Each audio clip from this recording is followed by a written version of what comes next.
Assalamualaikum warahmatullahi wabarakatuh.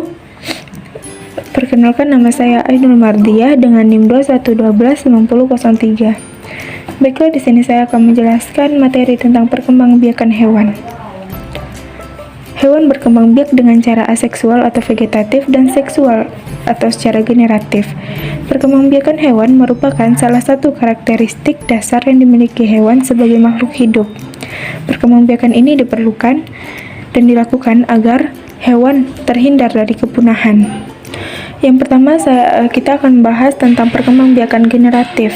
Perkembangbiakan generatif atau yang biasa disebut dengan perkembangbiakan seksual terjadi jika sel kelamin jantan atau spermatozoid bertemu dengan sel kelamin betina atau sel telur. Perkembangbiakan generatif ini terbagi menjadi 3. Yang pertama yaitu ovipar atau bertelur.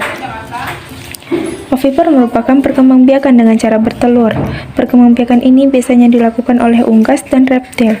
Setelah terjadi pembuahan, embrio yang dihasilkan akan tumbuh dan berkembang di dalam cangkang telur. Embrio tersebut mendapatkan nutrisi dan cadangan makanan dari dalam telur yang akan dikeluarkan dari tubuh induknya, sehingga embrio hewan ovipar berkembang di dalam telur yang berada di luar tubuh induknya. Beberapa ciri hewan ovipar ini yaitu tidak memiliki kelenjar susu dan tidak memiliki daun telinga. Contoh hewan ovipar ini yaitu seperti ayam, bebek, dan angsa. Nah, selanjutnya yaitu vivipar atau melahirkan. Merupakan perkembangbiakan yang dilakukan dengan cara melahirkan setelah terjadi pembuahan. Embrio akan tumbuh dan berkembang di dalam rahim induk betina. Selama di dalam kandungan, embrio tersebut mendapatkan nutrisi dan dari makanan yang dimakan oleh induknya melalui plasenta. Beberapa ciri hewan vivipar yaitu memiliki kelenjar susu, memiliki daun telinga, dan tubuh dilindungi rambut. Contoh hewan yang melahirkan ini adalah seperti kucing, anjing, dan singa. Yang ketiga yaitu ovovivipar atau bertelur dan melahirkan. Ovovivipar merupakan kombinasi dari 2 cara perkembangbiakan yang telah dibahas sebelumnya, yakni ovipar dan vivipar. Pada perkembangbiakan secara ovovivipar, setelah terjadi pembuahan, embrio yang dihasilkan akan tumbuh dan berkembang di dalam telur. Sekilas memang terdengar mirip ovipar, tapi pada ovovivipar, telur tersebut tidak akan dikeluarkan dari tubuh induknya, melainkan akan tetap berada di dalam tubuh induknya sampai menetes. Setelah menetes, barulah calon anak tersebut akan dilahirkan oleh induk betinanya. Jumlah hewan yang berkembang biak secara ovovivipar tidak sebanyak hewan yang berkembang biak secara ovipar dan vivipar. Beberapa contoh hewan ovovivipar diantaranya adalah platypus, kuda laut, beberapa spesies hiu, dan iguana.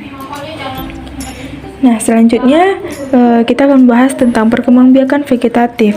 Cara perkembangbiakan hewan vegetatif atau aseksual terjadi tanpa adanya perkawinan. Pada umumnya, perkembangan vegetatif terjadi pada hewan tingkat rendah. Hewan tingkat rendah yang dimaksud memiliki struktur tubuh yang tidak sempurna. Adapun 3 cara perkembangbiakan vegetatif yaitu yang pertama adalah tunas. Tunas kecil akan muncul pada tubuh induk hewan. Ketika sudah cukup umur, tunas tersebut akan berpisah dengan tubuh induknya dan akan membentuk individu baru. Contoh hewan yang berkembang biak dengan tunas adalah porifera dan hidra. Yang kedua yaitu perkembangbiakan dengan cara fragmentasi. Fragmentasi adalah cara hewan berkembang biak dengan memotong atau memutuskan bagian tubuhnya. Contoh hewan yang berkembang biak dengan cara ini adalah planaria dan beberapa jenis cacing. Dan yang terakhir yaitu dengan cara membelah diri. Perkembangbiakan secara membelah diri dilakukan oleh hewan bersel satu seperti amoeba. Cara induk hewan membelah diri adalah dengan membagi tubuhnya menjadi 2 bagian sama besar. Ukuran hewan amoeba sangat kecil sehingga hanya bisa dilihat dengan menggunakan mikroskop. Sekian penjelasan yang dapat saya jelaskan. Lebih dan kurangnya saya mohon maaf, dan saya akhiri dengan wabillahi taufiq wal hidayah. Wassalamualaikum warahmatullahi wabarakatuh.